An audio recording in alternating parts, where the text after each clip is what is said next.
Good evening. This open meeting of the Hopkinton Planning Board is being conducted remotely, consistent with Governor Baker's executive order of March 12, 2020, due to the current state of emergency in the Commonwealth due to the outbreak of the COVID-19 virus.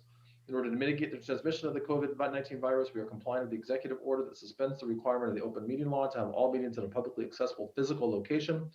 All members of public bodies are allowed and encouraged to participate remotely.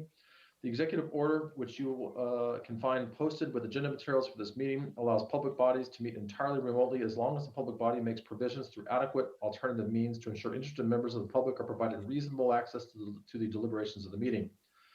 Ensuring public access does not ensure public participation unless such participation is required by law. This meeting may feature public comment. It is not a hearing, but we certainly want to be inclusive of members of the public as appropriate, although I will say that we have a limited amount of time. And depending on how things move forward, we will have a public hearing on the topics that we're discussing. For this meeting, the planning board is convening by video conference via the Zoom app as posted on the town's web meeting calendar and the board's agenda identifying how the public may join. Additionally, the meeting is being broadcast by HCAM through its many channels and platforms. Please note this meeting is being recorded and that some attendees are participating by video conference. Accordingly, please be aware that others may be able to see you and take care not to screen share your computer. Anything that you broadcast may be captured by the recording. All supporting materials that have been provided to the members of this body are available on the town's website via the web meeting calendar, unless otherwise noted. The public is encouraged to follow along using the posted agenda unless I note otherwise. Shortly, we'll tend to the first agenda item. Just a couple of ground rules. Please make sure that if members wish to engage in dialogue with the members, please do so through the chair. Please also make sure to identify yourself before speaking, and we actually wait to acknowledge acknowledgement from the chair. And I think that's about it. Finally, any votes taken tonight will be conducted by roll call vote. So members, when I call your name, please respond in the affirmative. Rob Benson. Rob Benson here. Muriel Kramer. Muriel Kramer here. Jane Moran. Jane Moran present. Dave Paul. Don't see Dave. Mary Larson Marlowe. Mary Larson Marlowe here. Deb Feinberg. Deb Feinberg here. Sundar Sivarman. Sundar Sivarman here. And Fran DeYoung. Fran DeYoung here. All right, staff, when I call your name, please respond in the affirmative. Mr. Gilsich. John Gilsich here. Miss Pemberton. Stephanie Pemberton here. All right, and I think that is everybody that we have for tonight. And just for people that are interested, I see that there is a link to the meeting materials that is posted on the Google Drive. So if anyone from the public wants to click on those, appreciate. I'm assuming that's John that put that link on there just for easy access. Okay, so I know that we have a short agenda. We also have a reasonably short amount of time because the Zoning Advisory Committee is, I believe, meeting on the same conference line at 7 p.m. But did want to pull everybody together. As you are aware, any articles that we would like to add to the town warrant, those are due tomorrow. And if you recall a little bit of background, one of the things that we talked briefly about at our last meeting was this, a tree protection bylaw.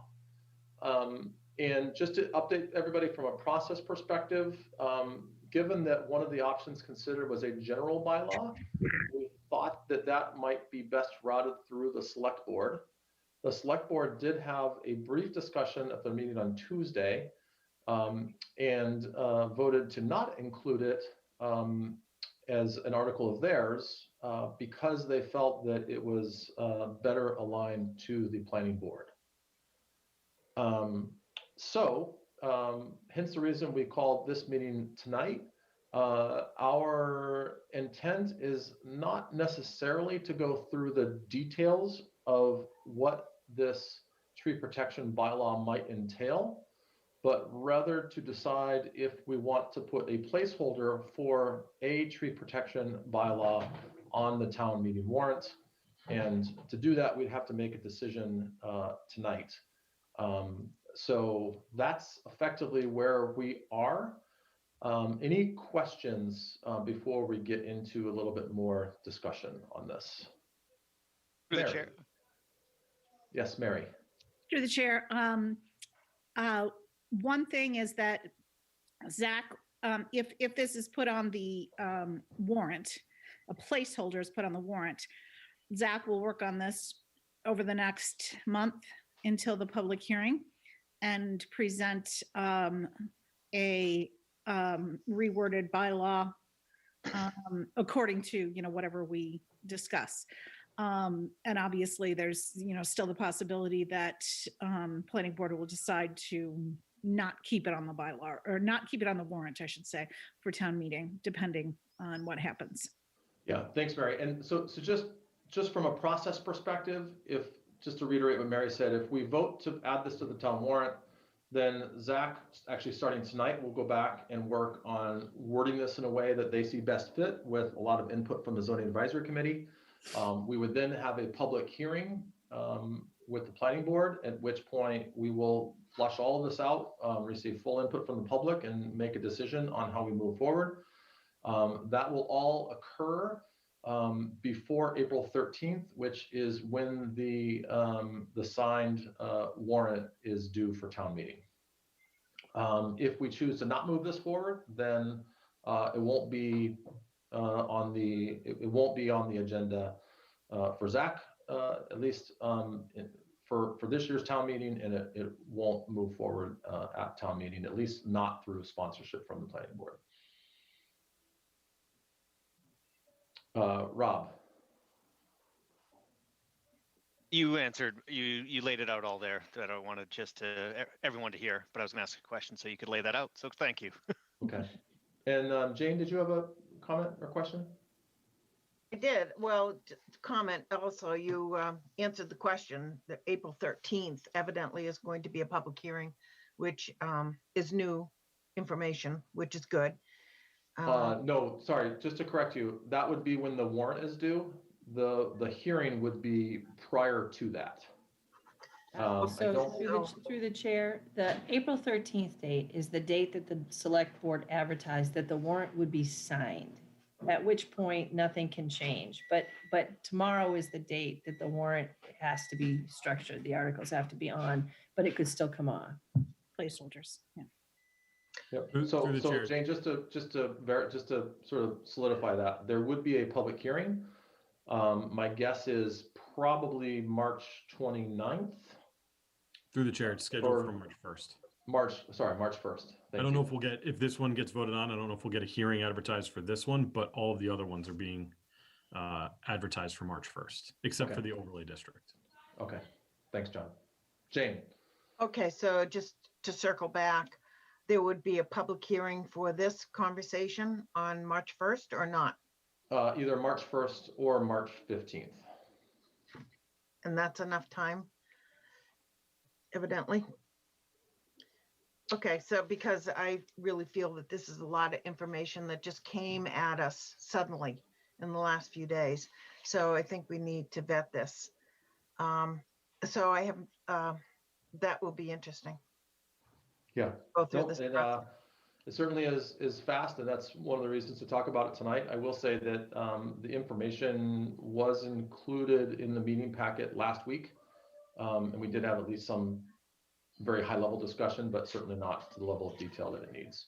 I would like to disagree. I don't think we really talked about it. I think it was hidden or not hidden, but it was in the administrative file, to be sure. But it was mentioned, but it wasn't discussed. Yeah, and I think that this is a good opportunity to at least get the conversation going. Yep, that's fair. I would agree. Chair. Yes, Deb. So I have a question, like as far as ordering this for the warrant, will there be one addition, or will it be for the non-permitted and the permitted? And are we still discussed? Okay, I have one more question after that. Yeah, so I know that included in this packet, we had two different options for it. And Mr. Gelsich and Ms. Lazarus had some discussion about what they would recommend or what might be best. And John, do you want to just provide a little bit of background on your discussion with Elaine on that? Sure. So Elaine and I talked about these last week. They're not in any kind of final form. They were first draft put together kind of in a few days from town council for Zach to discuss.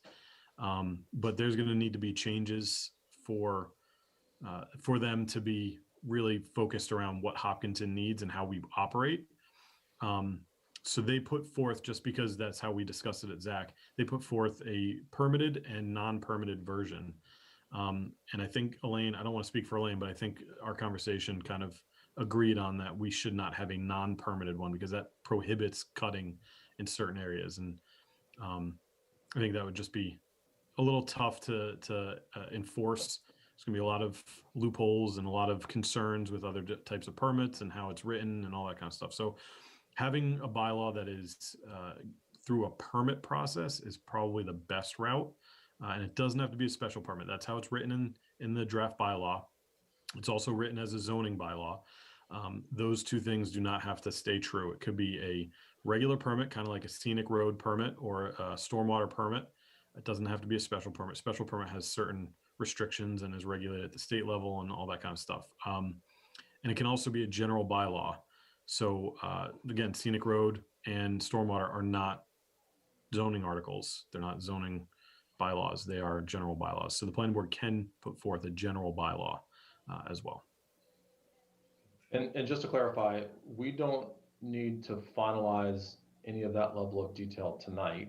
We can effectively put a placeholder, if we choose to, for this article, and then we can allow that to work it through the ZAC process as well as the planning board hearing process. Correct? Yes. Okay. Through the chair though, and a question about that topic.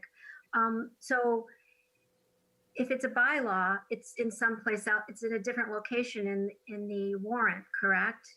But if it's a zoning change, it's in the zoning division, which is where most of our articles are, correct? And is it all right? Would the placeholder be in both locations until we determine that? Or do we need to determine whether it's a general bylaw or a article? That's a great question. I'm going to defer to John on that. I haven't got any guidance to say that we need to specify what kind of change it's going to be. I'm sure that we can move around articles in the warrant as they fit. I don't think that's a concern right now. Okay. I think what we do know is that would need to be finalized by April 13th because that's when the warrant is finalized. And certainly there's some, we can't wait necessarily until, we probably are not going to want to wait until April 12th to do that, but we have a little bit of time to answer those questions. That's my interpretation of what you're saying, John.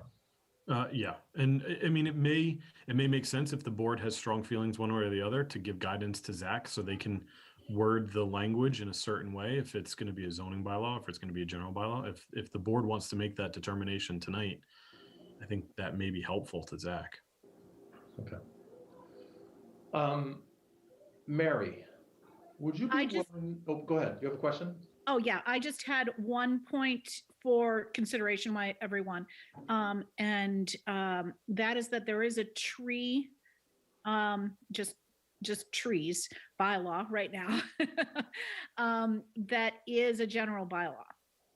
It doesn't say much, but it is a general bylaw and it's called trees. So I can pull it up if need be when we get to that point. Okay. And Mary, would you be willing to just share with us briefly kind of how this concept of a tree protection bylaw originated? I think that might just be some useful context for any members of the board that haven't had the chance to listen to the ZAC discussions. Yes, definitely. The tree protection has been a topic that has been brought up to Zach on a number of different occasions, just in terms of some instances of clear cutting of lots that that then nobody does anything with, and so on, and that being a concern. But it hadn't risen to a very high concern. It wasn't top of our list. Obviously, solar was.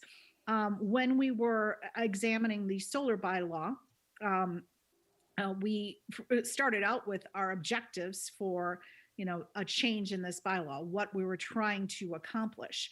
And as we discussed last week in the planning board, the major issues were to accomplish the screening of view of solar structures from neighboring properties and from public ways, and also to minimize the destruction of tree cover and habitat woodlands.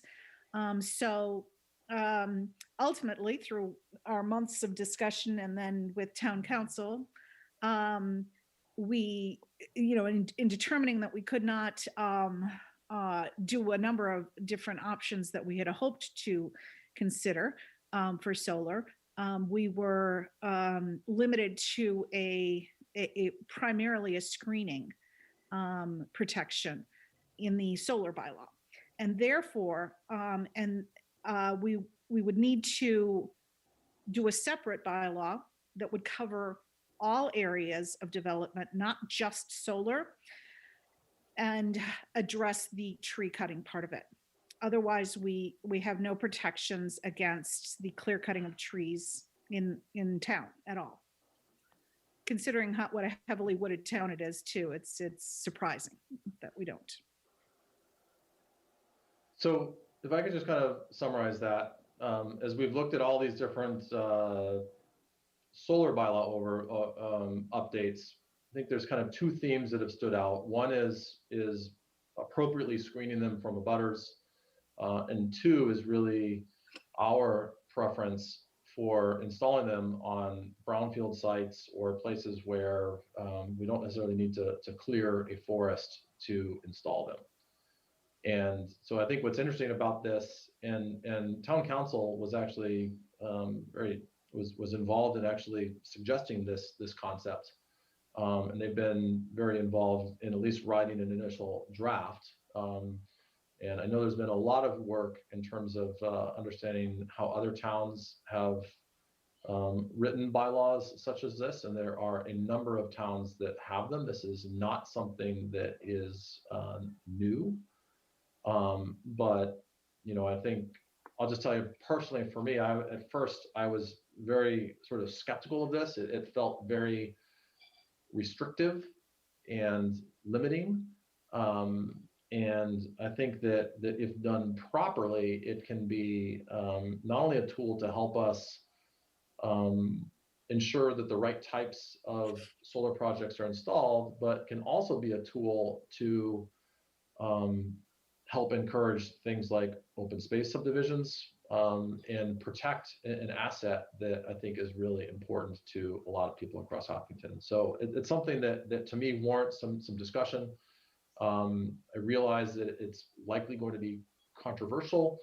I think that the devil's in the details, and to echo Jane's point, there's a lot to work through, but I think my impression from Zach is that they're willing to take this on, and I think it's important that we work it through its process and see where it lands, because again, if done right, I think it can have the desired effect. If done wrong, then there are likely unintended consequences. So that's just kind of my take in a nutshell. At this point, are there other members of the board that have thoughts on this? And again, I don't want to get into the details of how it's written. We know there's work to do there, but I'd like to keep it focused on the concept of moving forward some type of tree protection bylaw, and likely something that will include some of the requirements put in here with regards to minimum square footage of clearing, and some series of provisions that it doesn't apply to, such as removal of hazardous trees, construction of roadways, earth removal permits, non-commercial cutting for fuel. There's a bunch of other stuff that this wouldn't apply to. So I'll stop there and we'll see what it looks like. Muriel has her hand raised. Go ahead, Muriel. So I appreciate this meeting. I appreciate this attention. I did watch the select board's conversation on it as well. I don't think that they saw in their packet the concept of a regular town bylaw change. I think that they saw it as it was presented to them as a zoning change, and rightly were perplexed and suggested that it should come to the planning board. I wonder if we should consider a placeholder for the bylaw change and the zoning bylaw change at this point, just to make sure that we have those options on the warrant while we're having the conversations about it. I think from my understanding, from what John described, is that we could have one placeholder for both of those purposes. I don't know the answer to that question. I'm not sure that's so. Yeah, so if we want to go the way Mariel is suggesting, I think that's probably fine. Okay. Just for Fran. clarification, Yes. just for clarification on that through the chair, that the difference of a general bylaw would be a 50% approval at town meeting, whereas a zoning bylaw would require 2/3 approval. Is that correct, Mr. Chairman? That's correct. And there is prior history of planning board recommending both zoning bylaws and general bylaws to annual town meeting. I think Muriel's spot on. If we can have it in both places, I have done similar to, I'm sure, a lot of the planning board members, some research since our last meeting. I will applaud Mary and her team for the effort so far. It's been a lot of work. And I am in full support of moving this forward as a placeholder. Sundar? Through the chair, I'd like to understand if the general bylaw versus the zoning bylaw, do they achieve different outcomes? Maybe this is a very foundational question for me, but is there a simple answer to that? So my understanding, and I'll look to John to correct me if I misspeak here, but we should be able to accomplish the same thing through both of them, but it's really a function of where it resides, and then to the point made earlier about how it is approved. John? So Please when correct something me. is in the zoning bylaw, there's the inherent understanding that it's the zoning enforcement officer that enforces the law. If it's in a general bylaw, it has to specify. So if it's in the general bylaw, you can make the zoning enforcement officer the enforcement agent, or you can make the tree warden or whoever else. But I think that's the main difference, is that there's an assumption as to who actually enforces the law in the zoning bylaw. Right, but just as a follow-up, is one preferred than the other? Again, I'm basing it off of outcome.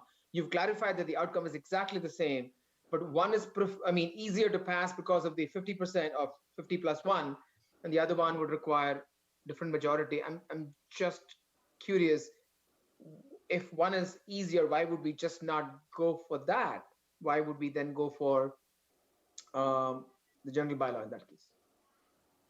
If I may, Please. through the chair, it depends on how you want to exercise it and enforce it. And zoning bylaws have a higher threshold because they are more, they are sturdier and more enforceable.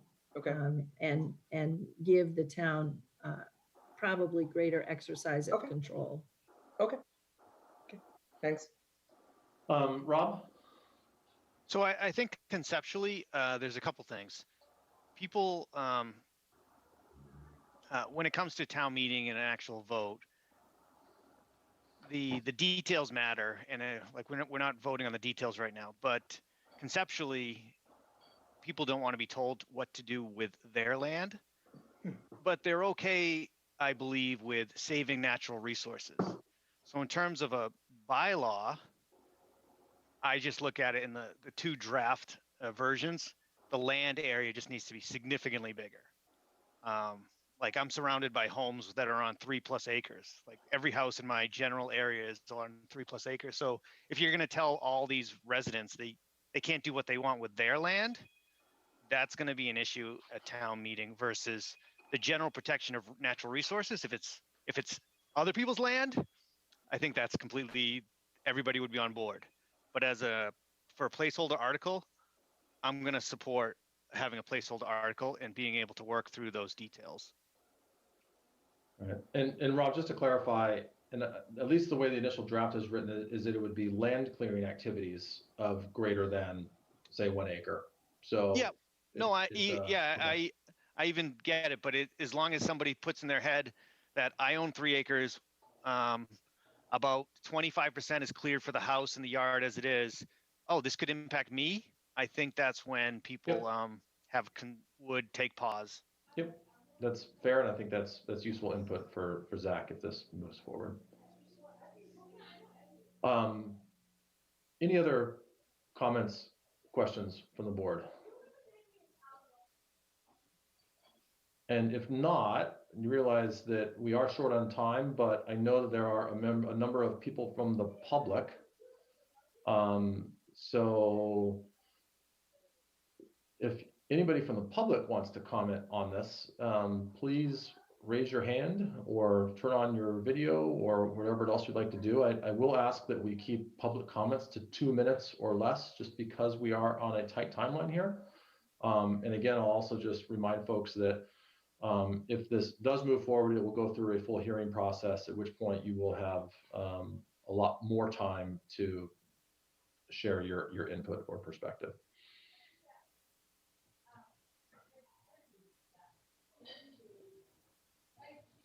Okay.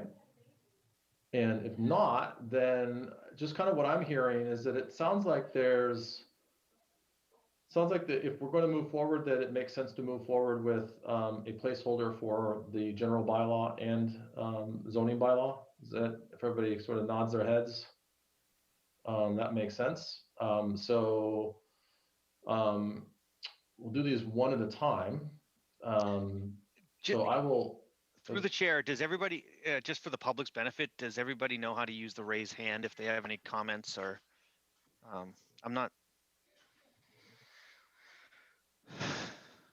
Yeah, they turn off, if they turn on their cameras too, then we can see that they want to make a comment. There's some other channels. Okay. Okay, so on that note, I will, and let's see if I can word this quickly. I will entertain a motion to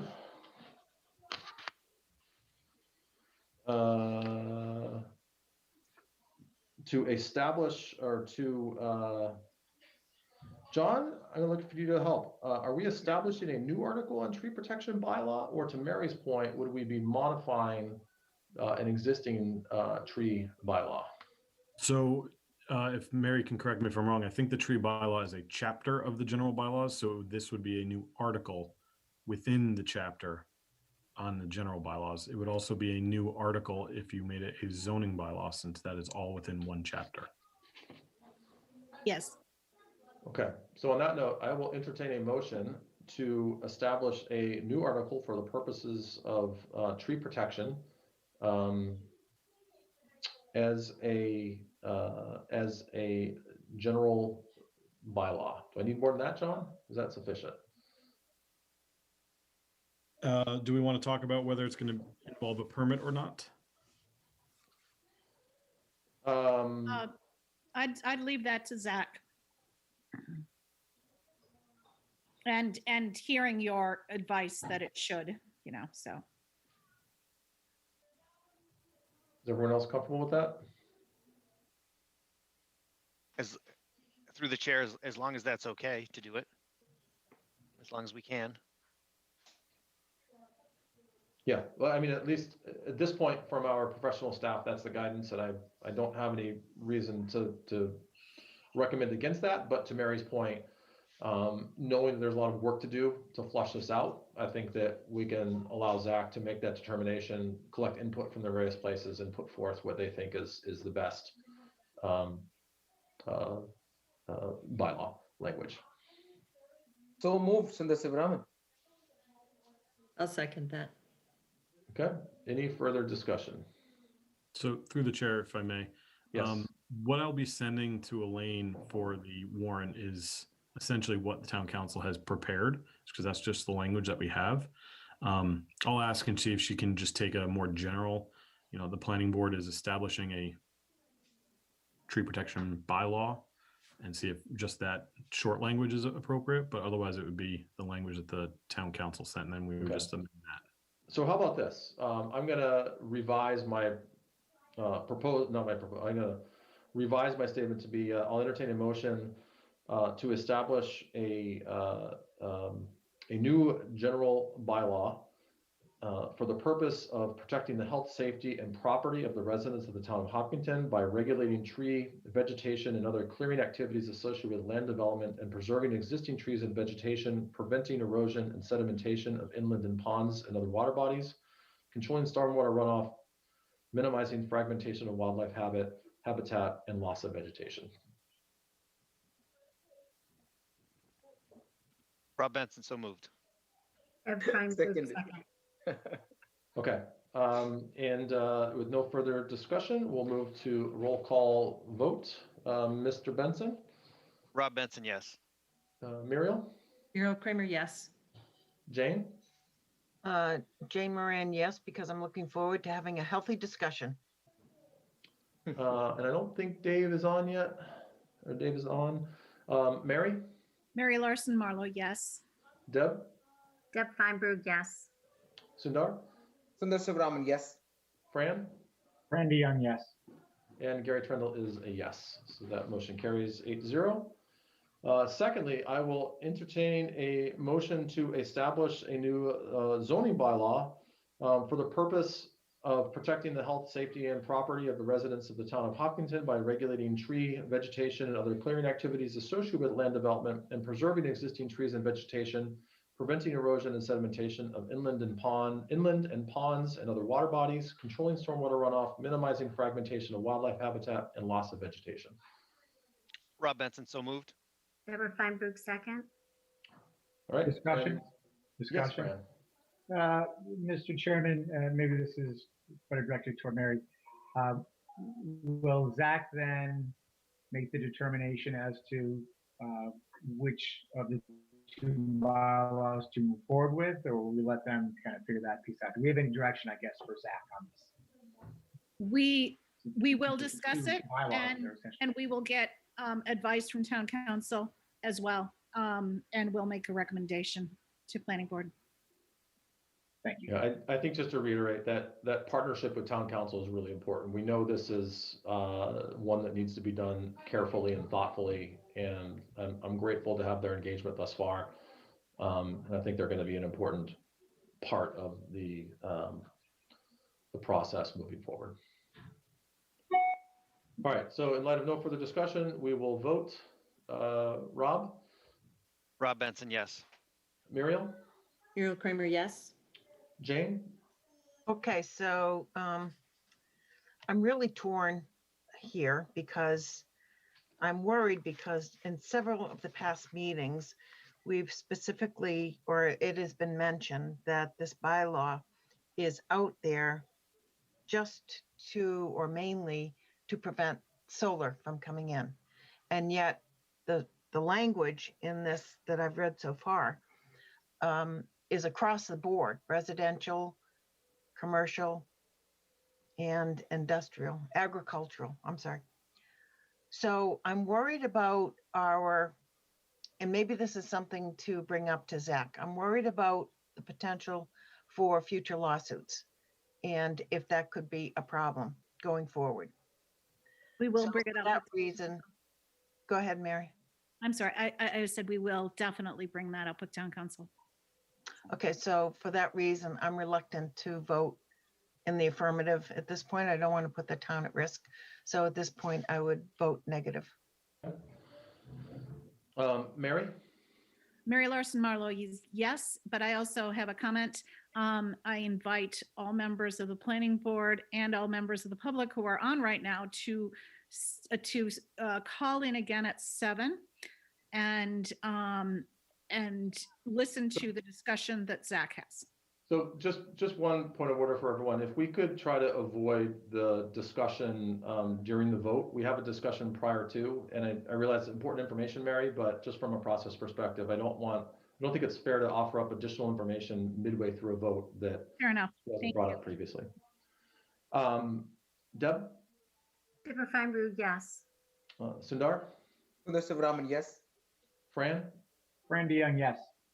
And Gary Trendle is a yes, so that motion carries 7-1. Okay, so lots more work to do here. And I applaud Zach. They've already put a lot into figuring out how to best manage this. I think Jane's points are valid ones. And we want to make sure, and like doubles in the details here, if done right, I think this can work really well. But we want to make sure that it also, to Rob's points as well, that it's not so overly restrictive that it creates a lot of other problems for us. So if you notice, the second agenda item here is to amend Article 31 Here, commercial I think solar. somebody might have raised their hand. I apologize for interrupting you. Did Gail Ryan? Oh, Gail Ryan. Yeah, I'm sorry to interrupt, but I just wanted to say that, Gail Ryan, 66 Teresa Road. I live in the Charles U neighborhood, and just really want to thank everyone for their consideration, their deep consideration and thoughtfulness on this topic. Most of us on this call have been negatively impacted by the Lumber Street project. We really were caught off guard by how much of an eyesore it is and how detrimental it is to our neighborhood. So that's why we're, joining your calls. And I just want to express my appreciation and the rest of ours for really giving this deep, thoughtful consideration. Thanks, Gail. And thank you to the ZAC committee too. Yes, Zach's doing a lot of work on this. Okay, so the other thing that I wanted to talk about was the commercial solar photovoltaic installations and the article that we previously approved to add to the town meeting warrant to establish a commercial solar photovoltaic installation overlay district. And the reason I'm bringing this up is that I'd actually like to recommend that we remove that from the town warrant. And I realize that we voted to add that in last week. To me, this goes back to the core rationale for what we're trying to do here. And again, I go back to trying to make sure that we've got adequate screening so that so that people don't have to see what is realistically a fairly unsightly commercial use. And then secondly, to appropriately minimize the number of trees that are cut down. And we've always said that we have a preference in solar for brownfield sites, for existing previously cleared sites. And to me, I guess, just to be completely candid, I worry that the overlay district will, even if it's just even on the town meeting warrant, is going to muddy things up to a degree where I think it's going to potentially undercut our overall objectives with these bylaw changes. And I just, for me, I'm having a hard time getting comfortable with it. And I think that if we successfully move forward a tree protection bylaw, and we successfully move forward a screening bylaw, then we've effectively, I think, addressed the primary concerns, not only of us as a planning board, but of the public as well, with regards to these commercial solar installations. So I'll pause there. I just want to kind of get a sense for what other people think. But is it something that we should consider removing that from town warrant in order to keep this, I think, much cleaner? Or is it something that we want to leave as a placeholder for a future discussion and go through the full hearing process? Through the chair, this is Rob, I would like to leave it. I just think it makes sense to continue discussion. I agree from our conversation last week that there's members of the public that want to discuss it more and want to have more input. Is it going to change things?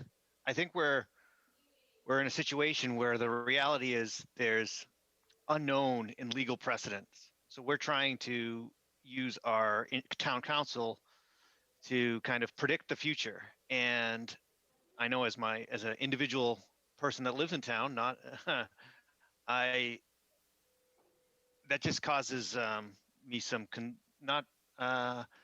hesitation to just not continue the discussion for as long as possible. Whereas there might be legal precedent, something might change, and to keep the conversation going as long as we can seems to make sense to me, because we don't have that legal precedence to know 100% one way or the other. And I will say, just to clarify, that because of the timing associated with the overlay, we wouldn't be able to change the map itself. So I'm just throwing that out there, that the map, it is what it is, and that's what we would move forward with, because we have to notice everybody if we're going to make any changes to the map. Any other questions or comments about the commercial solar overlay district? Muriel. Yeah, thank you, Mr. Chair. Two things. I spent a lot of time with Zach over the weekend, and really, really, really appreciate everybody's thoughtful contributions and the hard work. And I was similarly appreciative of town council. The gentleman who is working with Zach has really put in a lot of thoughtful time.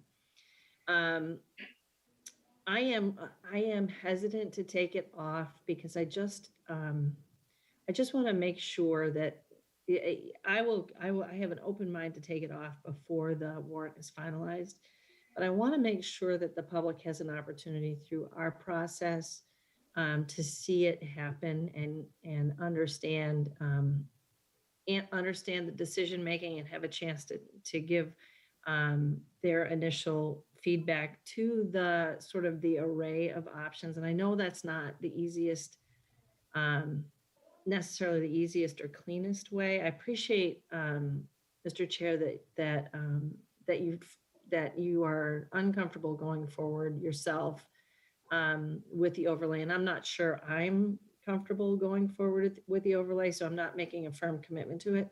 But I do know that we talked about it a lot. I do know that I think it's a service to the public if we stitch the pieces together very openly, I guess is where I am. But I'm not saying that at this moment I'm dedicated to the notion that it stays on the warrant. I think it's an open conversation. Any other comments? Fran?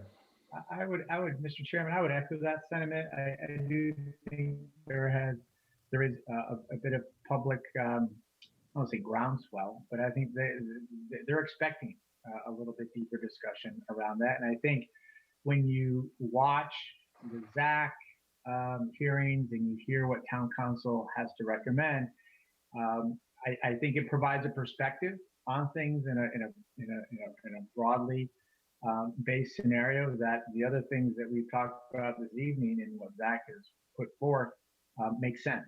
But I don't think by taking it off now does us, I think would benefit us both in the short term and in the long run to keep it on. Okay. All right. Well, it sounds like, anybody have any thoughts to the contrary to what the last couple of people have stated? Through the chair. Yes, Sundar. Do we have any ability to mitigate some of this confusion by sequencing the warrant in such a way that the zoning bylaws get addressed first and the overlay map is a later artifact, just so that we can eventually lead from one to the other and the map could become less of a contentious topic? Within our own hearing process, yes, we do. I think within the, I mean, I think I'm not sure we would move all of these forward to the town, to the warrant and to town meeting, but certainly within our own hearing process, we can stage these in an order that we think makes the most sense. Oh, were you confirming that as far as the town warrant is concerned, we don't have the influence of moving it up or down No. in a sequence that we desire?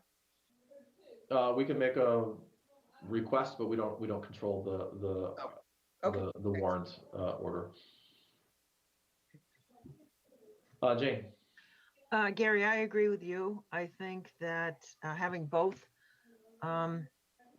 options out there is only going to confuse the public. I think I really, I'm grateful that Zach put in the amount of work that they did into the language changes. And I think having the map there is just going to weaken the options or the ability for us to get a substantive bylaw passed. So I would vote with you in the negative to remove it. Yeah. Okay. Well, should we formalize this in a vote? Do you want to make a motion or that we? Probably should. So I will move that we vote to remove the commercial solar photovoltaic installation overlay district from the town meeting warrant. And there is a comment from the public. So we'll see. Let me second that, and then we can have a conversation. Okay, thanks. And Dana, we'll get to you in a second, but is there any other discussion from the board? I just through you, Mr. Chair, I want to be transparent. I am not going to support the vote, but I definitely support having the vote. Sorry, can you say that again? Yeah, I want you to have the vote, right? I think that's what we always do. I think that that's the right thing to do, and I think it should always be in the affirmative because it's clearer to the public. So I'm going to still vote to maintain it on the warrant at this point, but I want the vote to happen. Yeah, okay. And again, I just, my last point of discussion before we take Dana's comments is that I really, personally, I think there's a big point of confusion here. There's no changes from all the previous conversations we've had around the solar overlay. And to Jane's point, I think that there's a risk of actually confusing people further. And there's very good reasons as to why our zoning advisory committee moved forward the way they did. And I, for one, am inclined to follow their lead on it. So, Dana Hall, you have your hand raised. Would like to make a comment? Yeah, can you hear me okay? Yes, we can. Yeah, Dana Hall, 62 Teresa Road, in the Charlesview neighborhood. I just wanted to make the comment that when you first introduced the topic tonight a few minutes ago, you said, if the solar bylaw wording were to pass, and if the tree deforestation wording were to pass, then the solar overlay district might be a moot point or might even be confusing. The problem is neither of those two issues has been fully addressed, nor the wording has the wording come to final wording. So I would be opposed to taking the solar overlay map off of, at least the placeholder, off of the map since it was passed last year. It was passed, I guess, a week ago. And it seems to be putting the horse before the cart before we even actually have the final wording for the solar bylaw and the deforestation to take it off the warrant. That would be my comment. Yep, that's a fair point, although I will clarify that nothing's passed yet, and there's been a lot of conversation around the best way to address this through the Zoning Advisory Committee that resulted in Zach actually not recommending that, or I should say that Zach recommending that we move forward with an alternate path aside from the overlay. But I hear your point. Nothing's finalized here. A lot of uncertainty here, and recognizing that all of these will require a lot of discussion. Any further discussion? All right, so we will go ahead and move to the vote. And again, this would be to remove the overlay from the town meeting warrant. Mr. Benson, how do you vote? Rob Benson, no. Muriel? Carol Kramer, no. Jane? Jane Marine, yes. Mary? Mary Larson Marlowe, no. Deb? Deb Feinberg, no. Sundar? Sundar Sivaraman, no. Fran? Randy Young, no. And Gary Trindle's a yes, so the motion fails 6-2. So, Mr. Chair, yes, if I could offer, I think you're exactly correct that we need to put, and not just you, but we need to put a lot of thought into how we, whatever is decided, how we present it to the public so that there is, that we limit confusion and we make sure that it's very clear to people what they are voting for and what happens at each step of the way. all right. So on that note, I am going to, well, again, just to reinforce Mary's comment, the Zoning Advisory Committee is meeting shortly at 7 o'clock to discuss this. So for everyone on this call that has a vested interest, I encourage you to listen into that dialogue. And on that note, I will entertain a motion to adjourn. Rob Benson, so moved. Deborah Feinberg, second. And if there's assuming no further discussion, we'll vote. Mr. Benson, Rob Benson, yes. Ms. Kramer, Carol Kramer, yes. Ms. Moran, Jane Marine, yes. Ms. Larson Marlowe, Mary Larson Marlowe, yes. Ms. Feinberg. Is the link for the meeting the same? Did I understand that correctly? It's not, no. Okay, where, oh, and it's in the bottom, okay. All right, thanks. Deborah Feinberg, yes. Mr. Savarman? Sundar Sivaraman, yes. Savraman. I've got to keep Well, practicing. if you want to be Sivaraman. very clear, Sundar Sivaraman. So, so Mr. DeYoung? Randy Young, yes.